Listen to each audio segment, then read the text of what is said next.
ഹരി ഓം. ഏവർക്കും വൃന്ദാവനത്തിൻ്റെ യൂട്യൂബ് ചാനലിലേക്ക് സ്നേഹപൂർവ്വം സ്വാഗതം. ഞാൻ ദേവനന്ദു. ഇന്ന് നമ്മൾ ചർച്ച ചെയ്യുന്നത് 2024 ആഗസ്റ്റ് മാസഫലമാണ്. അപ്പോൾ ഈ ഓരോ ഓഗസ്റ്റ് മാസത്തിൽ മേടം മുതൽ മീനം വരെയുള്ള ഓരോ രാശിക്കാർക്കും ഈ വരാൻ പോകുന്ന ഒരു മാസ കാലഘട്ടം എന്തൊക്കെ അനുഭവങ്ങളാണ് ജീവിതത്തിൽ വരിക എന്നൊരു ധാരണ ലഭിക്കാൻ വേണ്ടിയാണ് ഈ ഒരു മാസഫലം എന്ന് പറയുക. അപ്പോൾ വീഡിയോ പൂർണ്ണമായി തന്നെ കാണാൻ ശ്രദ്ധിക്കുക കേട്ടോ. ഫലം പറഞ്ഞതിന് ശേഷമുള്ള കാര്യങ്ങളും നിർബന്ധമായിട്ട് കേൾക്കണം. എന്നാൽ മാത്രമേ ആ ഒരു ഫലം നിങ്ങൾക്ക് എത്രമാത്രം അനുയോജ്യമാകും എന്ന് നിങ്ങൾക്ക് മനസ്സിലാക്കാൻ സാധിക്കുകയുള്ളൂ. ഫലം കാണുന്നത് നിങ്ങൾക്ക് രാശിഫലമായിട്ട് ചന്ദ്രാൾ വെച്ച് കാണാം, അതല്ലെങ്കിൽ ലഗ്നഫലമായിട്ട് കാണാം കേട്ടോ. ഇത് രണ്ടും കൂടെ നോക്കിക്കഴിഞ്ഞാൽ നിങ്ങൾക്ക് കുറച്ചുകൂടി ഒരു അക്യുറേറ്റായി നിങ്ങൾക്ക് ഒരു പ്രിഡിക്ഷൻ ലഭിക്കും. നമുക്ക് അധികം താമസിക്കില്ല, നമുക്ക് വീഡിയോ കിടക്കാം. അതിനു മുമ്പ് ചാനൽ ഇതുവരെ സബ്സ്ക്രൈബ് ചെയ്തില്ലേ, ഒന്ന് സബ്സ്ക്രൈബ് ചെയ്ത് സപ്പോർട്ട് ചെയ്യാം. തൊട്ടടുത്ത് തന്നെ ബെല്ലൈക്കൺ കൂടെ അമർത്തുമെങ്കിൽ നമ്മളിടുന്ന ജ്യോതിഷപരമായിട്ടുള്ള കണ്ടന്റ് വരുമ്പോൾ അന്നേരം തന്നെ നിങ്ങളുടെ നോട്ടിഫിക്കേഷൻ ലഭിക്കുന്നതായിരിക്കും. അതുപോലെ ഈ വീഡിയോ ലൈക്ക് ചെയ്തിട്ട് കാണാൻ ശ്രദ്ധിക്കുക കേട്ടോ. ചിങ്ങരാശി അഥവാ ചിങ്ങലഗ്നം. മകം പൂരം ഉത്തരം കാലടങ്ങുന്ന രണ്ടേകാല നക്ഷത്രമാണ് ചിങ്ങരാശി എന്ന് പറയുക. അപ്പൊ ചിങ്ങരാശിക്കാർക്ക് ഈ ഒരു ഓഗസ്റ്റ് മാസത്തിൽ എന്തൊക്കെ ഫലങ്ങൾ എന്ന് നമുക്ക് നോക്കാം അല്ലേ. ചിങ്ങത്തിൽ തന്നെയാണ് നമുക്ക് ബുധനും ശുക്രനൊക്കെ നിൽക്കുക സ്ഥിതി ചെയ്യുക എന്ന് വെച്ചാൽ ഭാവത്തിൽ ഒന്നാം ഭാവത്തിൽ തന്നെയാണ്. ആദ്യം 12 നിന്നും ചിങ്ങത്തിലേക്ക് രാശി മാറുകയും ചെയ്യും കേട്ടോ. ഈ ആദിത്യ ഭഗവാൻ എന്ത് ചെയ്യണേ 12ാം ഭാവത്തിൽ നിന്ന് ചിങ്ങം രാശിയിലേക്ക് രാശി കർക്കിടകം രാശിയിൽ നിന്നും ചിങ്ങം രാശിയിലേക്ക് ആദ്യത്തെ രാശി മാറുന്നത് 16-ാം തീയതിയാണ്. ഗുരുവും കുജനും കൂടിയുള്ള യോഗം 10-ലുണ്ട്. നമുക്ക് അനുകൂലമായ ഒരു ഫലങ്ങൾ നമുക്ക് പ്രതീക്ഷിക്കാം. ശനി 7-ാം ഭാവത്തിൽ നിൽക്കുന്ന സമയമാണ്. എല്ലാ അറിവുകൾ ചെയ്യുന്ന ഒരു സമയമായിട്ട് നമുക്ക് ഈ മാസത്തെ കാണാൻ പറ്റും. എല്ലാത്തിനും നോക്കിക്കഴിഞ്ഞാൽ ഓക്കെയാണ്, ഒരു കുഴപ്പമില്ല എന്ന് നമുക്ക് ചിന്തിക്കാം. ചിങ്ങം രാശിയെ സംബന്ധിച്ചോളം ഈ ഒരു മാസം എന്ന് പറയാം ജോബ് റിലേറ്റഡ് ആയിട്ട്, ബിസിനസ് റിലേറ്റഡ് ആയിട്ട്, പ്രൊഫഷൻ റിലേറ്റഡ് ആക്കി നോക്കുകയാണെങ്കിൽ മാറ്റത്തെ ആഗ്രഹിക്കുന്നവർക്ക് അനുകൂലമായ ഒരു സമയം തന്നെയാണ് ഈ ഒരു സമയം എന്ന് പറയുന്നത്. നമുക്ക് ജോലി ഒന്ന് മാറിയാലോ എന്ന് ചിന്തിക്കുന്നവർക്ക് അനുകൂലമായ സമയമാണ്. ബിസിനസ് ഒന്ന് മാറ്റി ചിന്തിച്ചാലോ, അല്ലെങ്കിൽ വേറെ സ്ഥലത്തേക്ക് മാറ്റി ഒന്ന് ഇട്ടാലോ നിങ്ങൾക്ക് നോക്കുന്നവർക്കും അനുകൂലമായ സമയമാണ്. നമുക്ക് വേറൊരു രീതി ചിന്തിക്കുകയാണെങ്കിൽ നമുക്കൊന്ന് നിൽക്കുന്ന സ്ഥലത്ത് നിന്നൊരു മാറ്റം പ്രതീക്ഷിക്കാവുന്നൊരു സമയം തന്നെയാണ്. അത് ചിലപ്പോൾ അനുകൂലം പ്രതികൂലം എന്നിരുന്നാലും കൂടുതലും അനുകൂലമായൊരു മാറ്റത്തിലേക്ക് വരാനാണ് ചാൻസ് കൂടുതൽ എന്ന് പറയുക. അതേപോലെ നമുക്ക് ജോബ് ചേഞ്ച് ചെയ്യണം എന്ന് ആഗ്രഹിക്കുന്നവർക്ക് അതിന് അനുകൂലമായ സമയമാണ്. നമുക്ക് നിൽക്കുന്ന പൊസിഷനിൽ നിന്ന് ഒരു ഉയർച്ച, ഒരു പ്രൊമോഷൻ ലഭിക്കാനും യോഗമുള്ള സമയം തന്നെയാണ്. വളരെ കാലമായിട്ട് തൊഴിലൊന്നും ഇല്ലാതെ നിൽക്കുന്ന, ദുഃഖിക്കുന്ന അല്ലെങ്കിൽ അൺഎംപ്ലോയിഡ് ആയിട്ടുള്ള ആൾക്കാർക്കൊക്കെ ഒരു സമാധാനത്തിൻ്റെ വെളിച്ചം പോലെ നമുക്കൊരു എംപ്ലോയ്മെൻറ്റ് അല്ലെങ്കിൽ നല്ലൊരു തൊഴിൽ നേട്ടം പറയാവുന്നൊരു സമയം തന്നെയാണ് ഈ ഓഗസ്റ്റ് മാസം എന്ന് പറയുക. പൊതുവേ നമുക്ക് അനുകൂലമായ കാര്യങ്ങളായിട്ട് നമുക്ക് നടത്തി വരുന്നതായിട്ടൊക്കെ നോക്കാൻ പറ്റും. പൊതുവെ തൊഴിൽ സംബന്ധമായിട്ട്, ബിസിനസ് സംബന്ധമായിട്ട് നോക്കിയാൽ നമുക്ക് അനുകൂലമായൊരു സാഹചര്യങ്ങളൊക്കെ ഒരുങ്ങി വരും. ബിസിനസ്സിനൊക്കെ ആയാലും അനുകൂലമായ സമയം തന്നെ, നല്ല സമയം തന്നെയാണ് കേട്ടോ. അതുപോലെ ഫാമിലി റിലേറ്റഡ് ആയിട്ട്, കുടുംബ സംബന്ധമായിട്ട് നോക്കിയാൽ 2-ൽ കേതു 7-ൽ ശനി നിൽക്കുന്ന സമയമാണ്. ജീവിത പങ്കാളിയോടൊക്കെ ഇടയ്ക്കിടയ്ക്ക് ചില പ്രശ്നങ്ങൾ, അഭിപ്രായ വ്യത്യാസങ്ങളൊക്കെ തലപൊങ്ങി വരാനൊക്കെ സാധ്യതയുള്ള സമയം തന്നെയാണ്. എന്നിരുന്നാലും അതൊക്കെ ഒന്നും അഡ്ജസ്റ്റ് ചെയ്ത് പോയി കഴിഞ്ഞാൽ നിങ്ങൾക്ക് വലിയ കുഴപ്പങ്ങളില്ലാതെ മുമ്പോട്ട് പോകാൻ സാധിക്കും കേട്ടോ. നമുക്കെന്താ പലപ്പോഴും ചിങ്ങരാശിയെ സംബന്ധിച്ചിടത്തോളം നിങ്ങൾ തന്നെയാണ് ആ ഒരു കുടുംബത്തെ മുമ്പോട്ട് നോക്കി നടത്തുകയൊക്കെ ചെയ്യണേ, അല്ലെങ്കിൽ അതിൻ്റെ ഭാരമൊക്കെ ചുമക്കേണ്ടതായിട്ട് വരെ, പ്രത്യേകിച്ച് സ്ത്രീകളുടെ അടുത്ത സമയത്ത് നമുക്ക് പറയാം. ഓക്കെ, അപ്പം അതുകൊണ്ട് തന്നെ എല്ലാ കാര്യങ്ങളും എന്ത് ചെയ്യാം, സമയത്തെയും കൂടെ ഒന്ന് നോക്കി നമ്മുടെ ജാതക പരിശോധനയിലൂടെ നോക്കിക്കഴിഞ്ഞാൽ നിങ്ങൾക്ക് എങ്ങനെയാണ് ഈ മാസം കുറച്ചുകൂടി നല്ല പോസിറ്റീവ് എനർജിയിലാണ് നിൽക്കാൻ, നെഗറ്റീവ് എനർജിയിലാണ് നിൽക്കുന്നത് നമുക്ക് ഒന്ന് മനസ്സിലാക്കിയെടുക്കാൻ സാധിക്കും. ഒരു വർഷം നമ്മൾ എന്താ മറികടക്കാൻ നോക്കണം. അല്ലാതെ അയ്യോ ഇത്ര വലിയ പ്രശ്നത്തിൻ്റെ മുമ്പ് നിൽക്കുക, ഇത്ര വലിയ പ്രതിസന്ധിൻ്റെ മുമ്പ് നിൽക്കുക, ഞാൻ ഇനി എങ്ങനെ അത് മറികടക്കുമെന്ന് ഓർത്ത് ചിന്തിച്ച് വിഷമിച്ച് നിൽക്കാതെ അതിനെന്ത് ചെയ്യുക, മറികടക്കാൻ ശ്രദ്ധിക്കുക. മറികടക്കുകയാണെങ്കിൽ നമുക്ക് എന്ത് ചെയ്യാൻ പറ്റും, നമുക്ക് ആ ഒരു പ്രശ്നങ്ങളിൽ നിന്നൊക്കെ ഒരു മോചനം അല്ലെങ്കിൽ ഒരു സമാധാനം എന്നൊക്കെ നമുക്ക് പറയാൻ പറ്റും. അതിൽ നിന്നൊക്കെ കടന്നു വരാൻ സാധിക്കുന്നൊരു സമയം തന്നെയാണ്. വിവാഹത്തിൽ നോക്കുകയാണെങ്കിൽ നമുക്ക് വെച്ച് നോക്കിയാൽ അത്രയും പോരാത്ത സമയം തന്നെ. പക്ഷെ നമ്മുടെ പങ്കാളി, നമ്മൾ ഇപ്പോൾ കെട്ടാൻ പോകുന്ന പങ്കാളി ആയാലും നമുക്ക് എന്ത് ചെയ്യാം, അവരുടെ ടൈം നല്ലതാണെങ്കിൽ നമുക്ക് വിവാഹത്തിന് നോക്കാം. അല്ലെങ്കിൽ നമ്മുടെ സമയം മാത്രം നോക്കിക്കഴിഞ്ഞാൽ നമുക്ക് അത്ര അനുകൂലമായൊരു സമയമല്ല വിവാഹത്തിന് എന്ന് പറയാം. കുറച്ച് താമസം വെച്ചിട്ട് വിവാഹം നടത്തിയാൽ ഓക്കെയാണ്. അത് ഞാൻ പറഞ്ഞോളാം തന്നെ എന്താണ്, ഏജൊക്കെ ആയി എന്നൊക്കെ ആയെങ്കിൽ നമുക്ക് എന്ത് ചെയ്യാം, പങ്കാളിയുടെ ടൈം കൂടെ നോക്കിയിട്ട് വിവാഹത്തെ കാര്യങ്ങളൊക്കെ ചിന്തിച്ച് മുന്നോട്ട് പോകാമെന്നാണ് കേട്ടോ.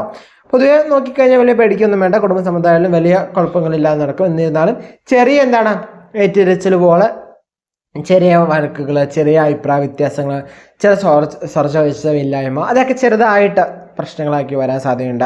അതുപോലെ തന്നെ ഭാര്യ ഭർത്താക്കന്മാർക്കിടയിൽ എന്താണ് മറ്റാരും അറിയാത്ത ചെറിയ പ്രശ്നങ്ങളൊക്കെ വരാനും സാധ്യതയുള്ള സമയം തന്നെയാണ് കേട്ടോ.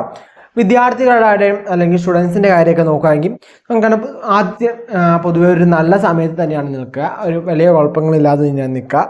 ബുധനെ സമയത്ത് നോക്കിയാൽ അനുകൂലമായ സമയമാണ്. നമുക്ക് അടുത്തടുത്ത ഭാവങ്ങളിൽ സൂര്യനും ബുധനൊക്കെ വരുന്നത് നല്ല ഫലത്തെയാണ് പ്രദാനം ചെയ്യുക. സൂര്യൻ ഒക്കെ വരുന്നതും നമുക്ക് എന്താണ്, സൂര്യൻ നിൽക്കുന്ന രാശി എന്ന് പറയുന്നത് നമുക്ക് വലിയ പ്രശ്നങ്ങളൊന്നും ചെയ്യാതെ അനുകൂലമായി നിൽക്കുന്ന സമയം തന്നെയാണ്. ശുക്ര ബുധൻ യോഗം എന്ന് പറയുന്നത് നമുക്ക് എന്താണ്, വലിയ കുഴപ്പങ്ങളില്ലാതെ നമുക്ക് നിൽക്കാൻ സമയം, അനുകൂലമായ സമയമാണ്. കായികപരമായിട്ടും വിനോദപരമായിട്ടുള്ള കാര്യങ്ങളൊക്കെ താല്പര്യമുള്ളവർക്ക് അത് അനുകൂലമായിട്ട് സമയം തന്നെയാണ് ഈ ഒരു മാസം എന്ന് പറയുക കേട്ടോ. പൊതുവെ അനുകൂലമായ കാര്യങ്ങൾ തന്നെയാണ്. ഇനി സ്ത്രീകളെ സംബന്ധിച്ച് നോക്കുകയാണെങ്കിൽ, ചിങ്ങരാശി ജനിച്ച സ്ത്രീകളെ സംബന്ധിച്ച് നോക്കുകയാണെങ്കിൽ നമ്മൾ തന്നെയായിരിക്കും ആ കുടുംബത്തെ എന്താ തന്നെ നടത്തിക്കൊണ്ട് പോവുക എന്ന് പറയുന്നത്. ആ കുടുംബത്തിൻ്റെ നെടുതൂണായിട്ട് നിന്ന് നമുക്ക് നടത്തിക്കൊണ്ട് പോകാനുള്ള പ്രാപ്തിയൊക്കെ ഉള്ളവരാണ് ചിങ്ങരാശി ജനിച്ചവരെന്ന് പറയുക. ഇവരെ നോക്കിക്കഴിഞ്ഞാൽ ചെറുപ്പത്തിൽ തന്നെ ഇവരെന്താണ്, ആ കുടുംബത്തിലെ മൂത്ത ആളായിട്ടൊക്കെ ആയിരിക്കും ജന്മം എടുത്ത്, അല്ലെങ്കിൽ ആ ഒരു കുടുംബത്തെ നോക്കി നടത്തുക, അല്ലെങ്കിൽ മുതിർന്ന ഒരാൾ ചെയ്യേണ്ട എല്ലാ കാര്യങ്ങളും തന്നെ ചെയ്ത് ആ ഒരു പക്വതയോടെ ജീവിക്കുന്നവരാണ് ചിങ്ങരാശിയിൽ ജനിച്ച സ്ത്രീകൾ എന്ന് പറയാം. പൊതുവെ എന്താണ്, ഒരു അനുകൂലമായ ഫലത്തെ നമുക്ക് പ്രതീക്ഷിക്കാവുന്ന മാസമാണ് ഓഗസ്റ്റ് മാസം. എന്നാലും ചില പ്രശ്നങ്ങളൊക്കെ എന്താണ് ഉണ്ടാവാൻ സാധ്യതയുണ്ട്. അതുകൊണ്ട് തന്നെ എന്താണ്, എല്ലാം സന്തോഷമായിരിക്കും എന്നൊരു പൂർണ്ണ വിശ്വാസത്തോടെ ഒന്നും മുന്നോട്ട് പോകേണ്ട. ചെറിയ പ്രശ്നങ്ങളുണ്ടാവും. എന്നിരുന്നാലും ഒരു കുടുംബമാണ്, ഒരു കുടുംബത്തിൽ ചെറിയ എന്താണ്, ഒരു ചട്ടിയാകുമ്പോൾ ചട്ടിയും കളയൊക്കെ ആകുമ്പോൾ തട്ടിമുട്ടീനൊക്കെ ഇരിക്കുമെന്ന് പറഞ്ഞ പോലെ തന്നെ ചെറിയ അഭിപ്രായ വ്യത്യാസങ്ങൾ, ചില ഭിന്നതകൾ, ചില ചർച്ചയില്ലായ്മയൊക്കെ ഉണ്ടാവാൻ സാധ്യതയുണ്ട് ഭാര്യയും ഭർത്താക്കന്മാരും തമ്മിൽ. അതൊന്ന് മനസ്സിലാക്കി മുന്നോട്ട് പോയി നിങ്ങൾക്ക് വലിയ പ്രശ്നങ്ങളില്ലാതെ മുന്നോട്ട് പോകാൻ പറ്റും കേട്ടോ. ആരോഗ്യ സംബന്ധമായിട്ട് നോക്കുകയാണെങ്കിൽ നമുക്ക് രാഹു ഗതിയിൽ 2-8 നിൽക്കുന്ന സമയമാണ്. ശനിയെ സംബന്ധിച്ച് 7 നിൽക്കുന്ന സമയമാണ്. ആഹാര കാര്യങ്ങളൊക്കെ ഒന്ന് ശ്രദ്ധിക്കുന്നത് ഉത്തമമാണ്. ജലസംബന്ധമായിട്ടും ഒന്ന് ശ്രദ്ധിക്കുന്നത് ഉത്തമമാണ്. അത് കുടിവെള്ളം ആയാലും നമ്മൾ മറ്റേത് വെള്ളമായാലും ഇത് ശ്രദ്ധിക്കുന്നത് ഉത്തമമായിട്ടുള്ള കാര്യമാണ്. അപകടമായ കാര്യങ്ങളിൽ നിന്നൊക്കെ ഒഴിഞ്ഞു മാറി നിൽക്കുന്നതാണ് ഈ ഒരു ഓഗസ്റ്റ് മാസം ഉത്തമം എന്ന് പറയുക. അതുപോലെ വയറ് സംബന്ധമായിട്ട് ചെറിയ പ്രശ്നങ്ങൾ വരാനും, കാല് സംബന്ധമായിട്ട് ചെറിയ പ്രശ്നങ്ങൾ, വേദനകളൊക്കെ വരാനും സാധ്യതയുണ്ട്. അതൊന്ന് ശ്രദ്ധിച്ചു കഴിഞ്ഞാൽ നിങ്ങൾക്ക് വളരെയധികം സ്മൂത്തായിട്ട് ഈ ഒരു മാസത്തെ നോക്കി കാണാൻ സാധിക്കും കേട്ടോ. അത്രയൊക്കെ ശ്രദ്ധിച്ച് ജീവിച്ച് മുന്നോട്ട് പോയി കഴിഞ്ഞാൽ നിങ്ങൾക്ക് നല്ലൊരു മാസം തന്നെയായിരിക്കും ഓഗസ്റ്റ് മാസം എന്ന് പറയുക. വലിയ പ്രശ്നങ്ങളൊന്നുമില്ല. എന്നിരുന്നാലും ചെറിയ പ്രശ്നങ്ങൾ, പിന്നെ ചെറിയ പ്രശ്നമില്ലാതെ എന്ത് ജീവിതമാണെന്നല്ലേ. അപ്പോൾ ചെറിയ പ്രശ്നങ്ങളൊക്കെ ജീവിതത്തിലുണ്ടാവും. എന്നിരുന്നാലും ഇതൊക്കെ മറികടക്കാൻ ശ്രമിച്ചു കഴിഞ്ഞാൽ സാധിക്കും കേട്ടോ. ഇപ്പോൾ ഈ ഒരു വീഡിയോ നിങ്ങൾക്ക് മനസ്സിലായെന്ന് വിചാരിച്ചു അല്ലേ. നിങ്ങൾക്ക് മേടം മുതൽ മീനം വരെയുള്ള ഓരോ രാശിക്കാരുടെ ഫലങ്ങളാണ് നിങ്ങൾ കേട്ടുകൊണ്ടിരിക്കുക അല്ലേ. അപ്പോൾ ജീവിതത്തിൽ നമ്മൾ ഈ ഒരു ഫലം നമ്മുടെ അനുഭവത്തിൽ വരും. ഇപ്പോൾ പലരും നമ്മൾ പറയണ കേട്ടിട്ടുണ്ട്, അല്ലെങ്കിൽ പലരും മെസ്സേജ് അയക്കാറുണ്ട്, എനിക്ക് ഈ പറയുന്ന ഫലങ്ങൾ, നല്ല ഫലങ്ങളൊന്നും ലഭിക്കാറില്ല, എന്നാൽ മോശ ഫലങ്ങൾ കൃത്യസമയത്ത് കിട്ടും, ചിലപ്പോൾ അതിന് മുമ്പ് തന്നെ എനിക്ക് ലഭിച്ചു തുടങ്ങും എന്നൊക്കെ പറയാറുണ്ട്. നിങ്ങളൊരു ചിന്തിച്ചിട്ടുണ്ടാവും, അയ്യോ എനിക്ക് മാത്രം എന്താ നല്ല ഫലങ്ങളൊന്നും എൻ്റെ ജീവിതത്തിൽ അനുഭവിക്കാൻ പറ്റാത്തതെന്നല്ലേ. നമ്മൾ ഈ വീഡിയോയിൽ പറയുന്നത് ഒരു പൊതുഫലം മാത്രമാണ് അല്ലേ. നമ്മൾ ഓരോരുത്തരുടെ ജാതകം പരിശോധിച്ചിട്ടോ ഓരോരുത്തരുടെ പ്രശ്നം ചിന്തിച്ചിട്ടൊന്നുമല്ല എന്താ ഈ ഫലം പറയാം. ഇത് പൊതുവേ ഈ മേടൻ രാശിക്കാർക്ക് എന്താണ് ഈ ആഗസ്റ്റ് മാസത്തിലെ ഗ്രഹനില പ്രകാരം എന്തൊക്കെയാണ് ഗോചര ഫലമാണ് നമ്മൾ പറയുന്നത് അല്ലേ. അപ്പോൾ ഈ ഗോചര ഫലത്തിൽ പൊതുവായിട്ടുള്ള ഫലങ്ങൾ മാത്രമാണ് പറയുക. നമുക്ക് വ്യക്തിപരമായിട്ടൊരു കാര്യം പറയുകയാണെങ്കിൽ വ്യക്തിപരമായിട്ട് കൃത്യമായി നമ്മുടെ ഒരു വ്യക്തിക്ക് ഇപ്പം എനിക്ക് എങ്ങനെയാണ് ഈ ഒരു മാസം എന്ന് മനസ്സിലാവും. നീ എൻ്റെ ജാതകം പരിശോധിച്ചാൽ മാത്രമേ എന്ത് ചെയ്യാൻ പറ്റുള്ളൂ, എനിക്കത് കൃത്യമായിട്ട് അല്ലെങ്കിൽ മറ്റൊരാൾക്കത് കൃത്യമായിട്ട് പ്രവചിക്കാൻ സാധിക്കുള്ളൂ, അല്ലെങ്കിൽ പറയാൻ സാധിക്കുള്ളൂ. ഓക്കെ, അനലൈസ് ചെയ്യാൻ പറ്റുള്ളൂ. പ്രവചിക്കുക എന്ന് പറയുന്നത് നമുക്ക് നമ്മൾ പഠിച്ചൊരു കാൽക്കുലേഷൻ, പിന്നെ നമ്മളെ ഉപാസന ബലമൊക്കെ വെച്ച് നമ്മൾ എന്ത് ചെയ്യും, ഒരു പ്രെഡിക്ഷൻ പറയുന്നല്ലേ. അപ്പം വ്യക്തിപരമായിട്ടുള്ള കാര്യം വേണമെങ്കിൽ നമ്മൾ ജാതക പരിശോധനയിലൂടെ മാത്രമേ അത് അറിയാൻ സാധിക്കുകയുള്ളൂ. അതല്ലാതെ ഒരു പൊതുവായിട്ടുള്ളൊരു പൊതുഫലം കേട്ട് കഴിഞ്ഞാൽ നമുക്ക് കൃത്യമായ ഒരു ഫലത്തിലേക്കൊന്നും ആയിരിക്കും ലഭിക്കുക. കാരണം ആ ഒരു ഗ്രഹനില പ്രകാരം, ആ ഒരു മാസത്തെ ഗ്രഹനില പ്രകാരമാണ് ഈ ഫലം ഇടുന്നത്. അത് മാത്രമല്ല, മറ്റൊരാൾ ചോദിക്കുന്നതാണ് ഞാൻ ചന്ദ്രാളാണോ നോക്കേണ്ടത് ലഗ്നാളാണോ നോക്കേണ്ടതെന്ന്. ചന്ദ്രാലൻ നോക്കുമ്പോൾ നമുക്ക് മനസ്സ്, അതുപോലെ തന്നെ നമ്മുടെ മനസ്സ് എങ്ങനെയാണ്, അങ്ങനെയുള്ള റിലേറ്റഡ് ആയിട്ട് കാര്യം. ലഗ്നാൾ ചിന്തിക്കുമ്പോഴാണ് നമ്മുടെ വിധി റിലേറ്റഡ് ആയിട്ടുള്ള കാര്യങ്ങളിലേക്ക് പോകാൻ പറ്റുന്നത്. സോ ഒരു മാസഫലം ആയാലും എന്ത് ഫലമായാലും കേൾക്കുമ്പോൾ അല്ലെങ്കിൽ നോക്കുമ്പോൾ നിങ്ങൾ രണ്ടും നോക്കുക. നിങ്ങളിപ്പോൾ മേടരാശി ജനിച്ച ഒരാളാണ്, നിങ്ങളുടെ ലഗ്നം എന്ന് പറയുന്നത് മീനമാണെന്ന് വിചാരിക്കുക, അല്ലെങ്കിൽ കർക്കിടകമാണ് വിചാരിക്കുക. അപ്പോൾ ആ കർക്കിടക മാസത്തെ നിങ്ങളുടെ ഫലം ഒന്ന് എടുത്ത് കാണുക.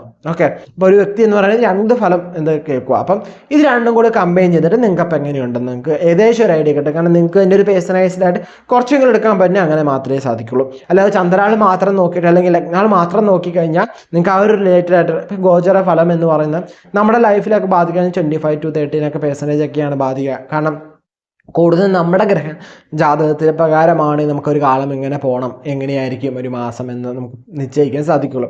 അതുകൊണ്ട് തന്നെ നമ്മൾ വളരെ പ്രധാനമായിട്ടൊരു കാര്യത്തിലേക്കാണ് ഇറങ്ങുന്നതെങ്കിൽ, ഒരു സുപ്രധാനമായ കാര്യത്തിലേക്കാണ് ഇറങ്ങാൻ നിൽക്കുന്നതെങ്കിൽ നമ്മൾ വ്യക്തിപരമായിട്ടുള്ള ജാതക പരിശോധന നിർബന്ധമാണ്. എന്നാൽ മാത്രമേ നമുക്കതിൽ ആ ഒരു ഇറങ്ങുന്ന മേഖലയിൽ ശോഭിക്കാൻ സാധിക്കുകയുള്ളൂ. ഓക്കെ, അപ്പം അതുപോലെ തന്നെ ഇതിന് ദോഷങ്ങൾക്കുള്ള പരിഹാരം എന്താണെന്ന് ചോദിച്ചാൽ അത് ഞാൻ പൊതുവായിട്ട് വീഡിയോയിൽ അങ്ങനെ അധികം പറയാത്ത എന്താണെന്ന് വെച്ച് കഴിഞ്ഞാൽ, പൊതുവായിട്ട് ഫലം പറഞ്ഞു കഴിയുമ്പം അതിൻ്റെ കൂടെ പൊതുവായിട്ടൊരു നമ്മൾ പറയുമ്പോൾ ഓക്കെ ഇപ്പോൾ ചില തടസ്സങ്ങൾ വരുമ്പോൾ ഈ പൊതുഫലങ്ങൾ അല്ലെങ്കിൽ പൊതുവായിട്ട് ചെയ്യാനുള്ള വഴിപാടുകൾ പോയി ചെയ്യും. അങ്ങനെ ചെയ്തുകൊണ്ട് നമുക്ക് അത്ര വലിയ ബെനിഫിറ്റ്, വഴിപാട് ചെയ്യുമ്പോൾ അതിൻ്റെ ഒരു ബെനിഫിറ്റ് കിട്ടും. എന്നിരുന്നാലും കൃത്യമായ ഒരു ഫലം, നമുക്കൊരു മരുന്ന് മേടിക്കുകയാണെങ്കിലും നമ്മുടെ രോഗം എന്താണ് മനസ്സിലാക്കി അനലൈസ് ചെയ്തിട്ട് നമുക്ക് വ്യക്തിപരമായിട്ടൊരു മരുന്ന് തരുന്നതും പൊതുവായിട്ടൊരു മരുന്ന് നിർദ്ദേശിക്കുന്നതും തമ്മിൽ വ്യത്യാസമില്ലേ? അതെല്ലാവർക്കും എന്താവില്ല, സ്യൂട്ടായി എന്ന് വരില്ല.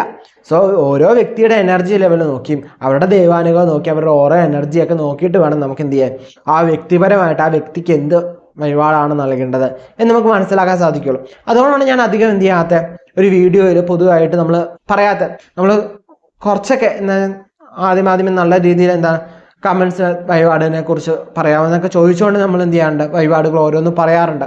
എന്നിരുന്നാലും ഞാൻ പറയേണ്ടത് പൊതുവായിട്ടുള്ള ഫലമാണ്.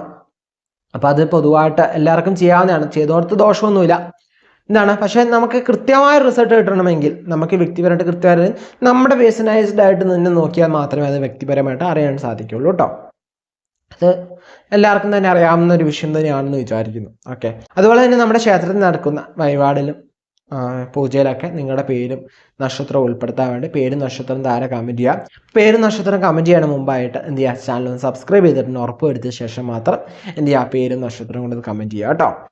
അപ്പോൾ നമ്മുടെ ക്ഷേത്രത്തിൽ നടക്കുന്ന പൂജയിലും വഴിപാടിലും നിങ്ങളുടെ പേരും നക്ഷത്രവും ഉൾപ്പെടുത്തുന്നതായിരിക്കും കേട്ടോ.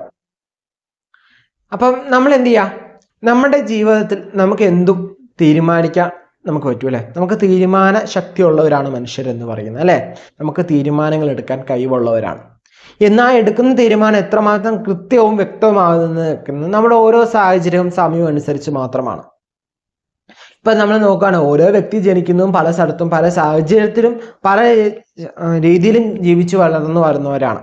സോ ഇപ്പം നമ്മൾ പറയണം ഒരേ സ്ഥലത്ത് ഒരേ സമയത്ത് ജനിച്ചവരാണ്, എന്നിരുന്നാൽ പോലും അവരുടെ സ്വഭാവങ്ങൾ എന്ത് ചെയ്യാണ്ട് വ്യത്യാസം വരാണ്ട്. കാരണം എന്താ, ഇവർ രണ്ടുപേരും ജീവിച്ച് വളർന്നു വരുന്ന ഒരു സിറ്റുവേഷൻ എന്ന് പറയുന്നത് രണ്ട് രീതിയിലായിരിക്കും. സോ അങ്ങനെ നോക്കിക്കഴിഞ്ഞാൽ നമ്മൾ ഓരോ വ്യക്തികളും എന്ന് പറയുന്നത് എന്താണ്, വ്യത്യസ്തമായിരുന്നവരാണ് അല്ലേ. നമുക്ക് ഓരോരുത്തർക്കും വ്യത്യസ്തമായ കഴിവുകളുള്ളവരാണ്. ഇപ്പം എല്ലാവർക്കും എല്ലാ കഴിവുകളും ഉണ്ടാവുന്ന യാതൊരു നിർബന്ധവും ഇന്ന് അങ്ങനെ ഉണ്ടായിക്കൂടാ എന്നും യാതൊരു നിർബന്ധവും ഇല്ല അല്ലേ. അപ്പോൾ എന്താണ്, നമുക്ക് നമ്മുടെ ജീവിതത്തിൽ നമുക്ക് സന്തോഷം എന്ന് പറയുന്നത് എന്താണ് അത് മനസ്സിലാക്കണം ആദ്യമേ. എന്നിട്ട് അതിനും കൂടി ഒന്ന് നമ്മുടെ ജീവിതത്തിൽ സന്തോഷത്തിനും കൂടി നമ്മൾ എന്ത് ചെയ്യണം, പരിസരം അല്ലെങ്കിൽ നമുക്കൊരു ഇത് കൊടുക്കണം. നമ്മൾ പറയാണ്ട് നമ്മൾ മറ്റുള്ളവരെ സ്നേഹിക്കുന്നവരാണ്, എനിക്ക് സ്നേഹം തിരിച്ചു കിട്ടാറില്ല എന്ന് ആദ്യം ചിന്തിക്കണം. നമ്മൾ നമ്മളെ തന്നെ സ്നേഹിക്കുന്നുണ്ടോ എന്ന് ആദ്യമേ ചിന്തിക്കണം. ഓക്കെ, നമുക്ക് വേണ്ടി നമ്മൾ എന്തൊക്കെ ചെയ്തിട്ടുണ്ട്, നമുക്ക് വേണ്ടി നമ്മൾ എത്ര സമയം നീക്കി വെച്ചിട്ടുണ്ട് ഒരു ദിവസത്തിൽ, നമുക്ക് വേണ്ടി എന്തൊക്കെ കാര്യങ്ങൾ നമ്മൾ ചെയ്തിട്ടുണ്ട് എന്നാദ്യം തീരുമാനിക്കണം. ഓക്കെ, നമുക്ക് വേണ്ടി ഓരോ കാര്യങ്ങൾ ഇപ്പം നമ്മൾ നോക്കുമ്പോൾ ജാതക പരിശോധന നോക്കിയാൽ തന്നെ കൂടുതൽ നോക്കുന്ന എന്താണ്, മക്കളുടെ കാര്യങ്ങൾ അല്ലെങ്കിൽ ഹസ്ബൻഡിൻ്റെ കാര്യങ്ങൾ അല്ലെങ്കിൽ വൈഫിൻ്റെ കാര്യങ്ങൾ അല്ലെങ്കിൽ അച്ഛനമ്മമാരുടെ കാര്യങ്ങൾ. ആരാണോ നോക്കുന്നത് അവരുടെ കാര്യത്തിലേക്ക് അവരെന്ത് ചെയ്യില്ല, ഒത്തിരി ചിന്ത കൊടുക്കാറില്ല. കാരണം അവർക്ക് നല്ലത് തരട്ടെ അല്ലെങ്കിൽ അവർ നല്ലതാണോ എന്നാണ് നമ്മൾ കൂടുതൽ ചിന്തിക്കുന്നത്. എന്നാൽ നമുക്ക് കൂടി നല്ലത് വരുത്തിയാൽ അല്ലെങ്കിൽ നമ്മൾ ഒന്ന് ആക്റ്റീവ് ആയി കഴിഞ്ഞാൽ ചിലപ്പോൾ നമ്മുടെ ആ ഫാമിലിയിലുള്ളവരെന്താവും ആക്റ്റീവ് ആവാനുള്ള ചാൻസ് കൂടുതലാണ്. സോ നമ്മളൊരു സെൽഫ് ലവ് ചെയ്യുക. ഓക്കെ, അത് എന്തൊരു കാര്യത്തില്ല, ഇപ്പം ജാതക പരിശോധന ആയാലും നമുക്ക് എന്തൊരു കാര്യങ്ങളും നിങ്ങൾ സാലറി വരുമ്പോഴായാലും ഒരു നിശ്ചയ പെർസെൻറ്റേജ് നിങ്ങൾക്ക് വേണ്ടി നിങ്ങളൊന്ന് മാറ്റി വെച്ച് നോക്കിയേ. നിങ്ങൾക്ക് കുറച്ചുകൂടി നല്ല രീതിയിൽ നിങ്ങളുടെ ലൈഫ് കുറച്ചുകൂടി സ്മൂത്തായിട്ട് നല്ല ഹാപ്പി ആയിട്ട് കൊണ്ടുപോകാൻ പറ്റും കേട്ടോ. ഇപ്പം എന്താണ് ഒരു ജ്യോതിഷത്തിൽ കുറേ എന്താ പറഞ്ഞാൽ, അതും എൻ്റെ ഒരു ഏജ് വെച്ച് ഈ വീഡിയോ കാണുന്ന കൂടുതൽ പേരും എൻ്റെ ഏജിന് കഴിഞ്ഞ് കൂടുതലുള്ള ആരാണ് അല്ലേ. അപ്പം ഇങ്ങനെ ഉപദേശമൊക്കെ നൽകേണ്ട ആവശ്യമുണ്ടോ എന്നൊക്കെ. അപ്പം എന്താണ്, എല്ലാ വീഡിയോയും ഞാൻ എല്ലാ കാര്യങ്ങളും പറയാറില്ല. ഓക്കെ, ഈ വീഡിയോ എടുത്തപ്പം എനിക്ക് എന്താണ് ഇതിങ്ങനെ പറയണം എന്ന് തോന്നി. ഓക്കെ, ഈ ലാസ്റ്റ് പറഞ്ഞ കാര്യങ്ങൾ നമ്മൾ ഒരിക്കലും സ്ക്രിപ്റ്റഡ് ആയിട്ടുള്ള കാര്യങ്ങളല്ല, നമ്മൾ നേരത്തെ എഴുതി വെച്ചിട്ടുള്ള കാര്യങ്ങളല്ല.